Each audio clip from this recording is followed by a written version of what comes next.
I, 27 male, had been with Carrie, 27, for 10 years. We had been best friends since we met at the age of 12. In high school, we had tons of amazing memories. We traveled to several countries together and made long-term work for 3 years while separated due to studies though. Now I'm having trouble believing anything was real. Last Thursday, I proposed to her in Street Lucia. Not in front of anyone. Mind you, I wanted it just to be private. She didn't say anything and I was thinking, shit, did I say or do something wrong? She started crying and she said she had something to explain to me. She didn't want to marry me because she had been sleeping with a coworker whom she said was just a friend for around 3 months. She said she rationalized. It was just a thing that would pass. But it continued and she said she loves me so much more than I'll ever understand that. I've helped her so much and she doesn't even know why she's done this. She said she loved me too much to marry me knowing she'd done what she did. She doesn't love the guy. It was just sex and she had been trying to stop the affair.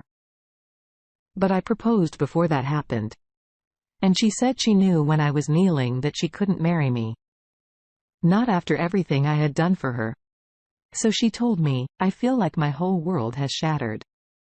We had an awkward flight home on Friday evening and haven't spoken since. She has tried calling me, but I haven't answered and I have until Monday off. So I'm just here. I've barely eaten. I feel like there's a black hole in my stomach, draining everything I have mentally. I can't wrap my head around the fact that she was cheating, that she lied, that she hid it from me. My sister apparently had some words for her. I'm trying to pretend I'm okay, but not every morning that I've woken up since last week. Friday morning has just been bleak. I love her so much, but I have no intention of getting back together. I don't think I would ever be able to trust her again. Much less, forgive her for a very long time. My best friend bought a 6-pack yesterday and we drank in the evening. I cried my eyes out in the shower last night. I never cry. Not even when my mom, who I was extremely close to, passed away, but I was sobbing like a child last night. And honestly, I would have loved it. If my mom had been there to tell me it would be okay. My sister brought over some breakfast this morning and basically made me eat because she knows I haven't really been eating lately. Having had zero appetite anyway. I'm sorry, this post is so incoherent. Any tips for someone on how to best move forward and where to go from here, because I've got nothing. No ideas, no clue. I feel like a zombie. I'm so sorry you're going through this. She was a big part of your life for a long time. It's going to hurt, it will take time to heal. Let yourself feel what you feel and do whatever you need to. In order to mourn the future you were going to share, use your support system, stay in touch with friends and family that care about. You don't isolate yourself, and finally let go of any contact with your ex. Block, social media, delete her number, etc. Allow yourself to move on. It's very painful when a loved one betrays us, but you need to remember that you have a very bright future in front of you. Don't waste it on someone who doesn't or didn't respect you. I wish you the best of luck. Now, let's get into today's second story. I've been married to my wife for 4 years now, and we've been in a relationship for 7. We've been through some really trying times. She was very upset with me early on in the relationship for not having a chosen career path and not moving quickly through college, largely because of the lack of direction. But I did eventually pick a direction: nursing. She, on the other hand, chose medicine, as in being a doctor, knew early on what it would take and moved quickly towards it. She went to medical school, we moved in together, and after a year of me being a stay-at-home husband doing cooking and cleaning and weekly, sometimes daily sessions of moral support and encouragement. During her crippling panic attacks, deep bouts of depression and feelings of helplessness and isolation, and ultimately succeeding wildly in her first year of medical school, we decided to get married. Second year of medical school, I got into nursing school and had less time for house duty and moral support. But I was still doing many of those tasks. She did even better in school, felt more stable and confident, and we both did great in school. She then started clinical rotations. This involved moving all over the state for months. At a time, we talked daily, went weeks without seeing each other. Both continued to do great in school and felt more lonely but strong in our relationship. Then we graduated, she got into residency across the country and we moved and both started working at this point. The only friends that we regularly interact with were a group of people we played video games with on Discord. They were close friends and things went great. Initially, we had more time together and so the relationship got even stronger. We were finally making money and we were paying down her loans. Medical school debt is serious. I started really succeeding at work. I was given a few raises and thus more responsibilities. I became a full-time charge nurse, getting all kinds of overtime and incentives to work more. And I started making a lot more money. So naturally I put in more hours and my wife was in full support of this. She, however, started struggling at work and got more and more depressed and anxious. Our hours didn't match up and we stopped seeing each other more than a couple of hours a day max, with only a few days a month off of work together. So we planned a vacation together. We decided to go to the country that most of our Discord friends lived in and meet them, and we have a week together like we used to. Another crazy adventure. Then my D-Day hit out of nowhere. She sat me down and asked me if it would be okay if she had sex with one of our Discord friends, the guy that owns the server. I obviously asked where that even came from. I thought she might just want to do it as a novelty because he's a 30-year-old virgin. She told me that she asked him about it and he said it would only be okay if I agreed to it. Naturally, I wanted to know why that would even come up. So I started digging for more info. She told me that it was her idea, that she had been planning on asking me too, that it was no big deal and that I could say no and it would be all right. Something about it stunk and I hinted to her that I thought so. I told her that I didn't want us to mess around with polyamory because I've seen it get messy before.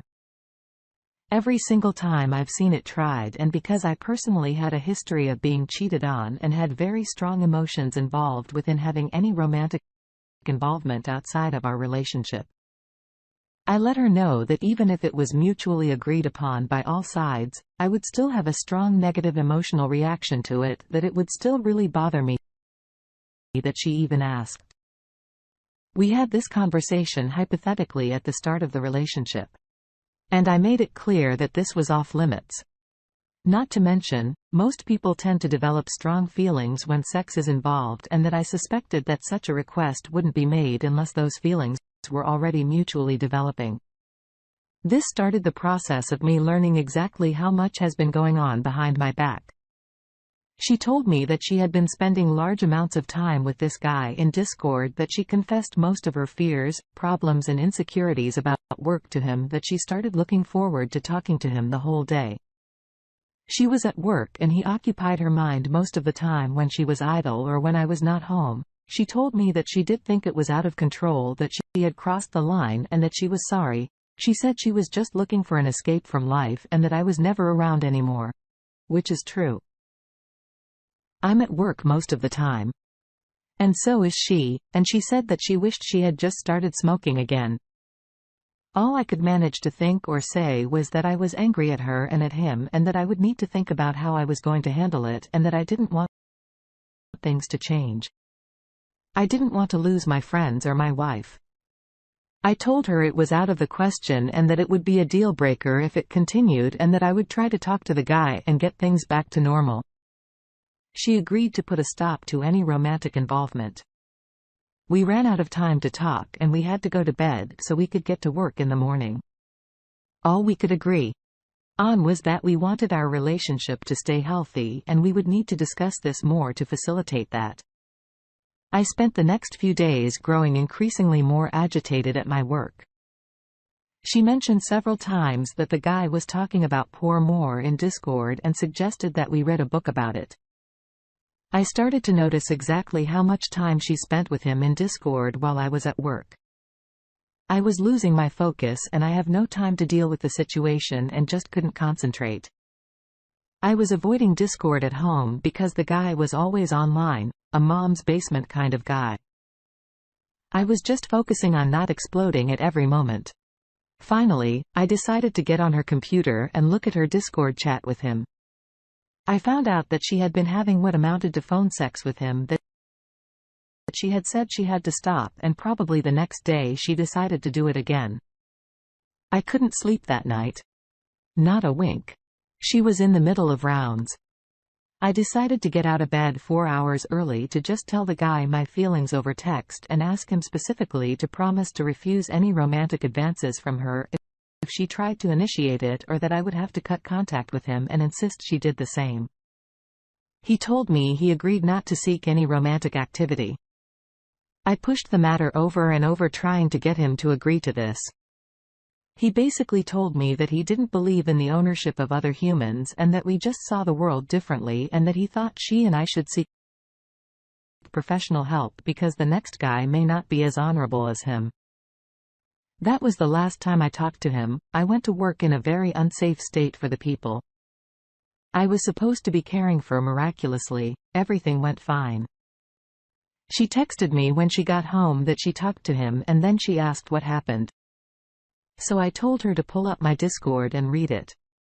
She really didn't like what he had to say. This was the last time she talked to him since I told her we needed to both cut contact with him. And she agreed. I also told her I knew that more had been going on, and I wanted her to tell me. She just started crying and said she didn't want me to hate her forever. She did seem extremely remorseful. I tried to reassure her that I was just as committed to making it work. If she would just be honest with me and make some promises. She said she couldn't be totally honest about everything yet, but promised she would do anything to make me feel more trust. Then she changed the subject to her feeling like a complete and utter failure at everything. The conversation turned to her work, and she got tired and went to bed the next day. She was told she had failed her pediatrics rotation and would need to repeat it. This sent her over the edge. I've never seen her so low. I was worried she might try to kill herself. She asked me to call into work, which I did, and I spent the day just trying to make the world seem better for her long talks, waffles at dinner, and a Star Trek marathon. This part just now happened. Now she's asleep and the reality of my life is coming back. She cheated on me immediately after agreeing to stop doing so again. I'm severed from my friend group, maybe forever. I don't want to tell my friends and family about it because I don't want them to hate her, and I don't want to push the matter with her because I'm afraid I'll push her over the edge when she's at her weakest. I'm just lost and looking for some way to vent everything. Any thoughts at all are welcome. I obviously want to make it work. I have major trust issues now, and I'm torn between being raging, angry, and wanting to help support her through this low point.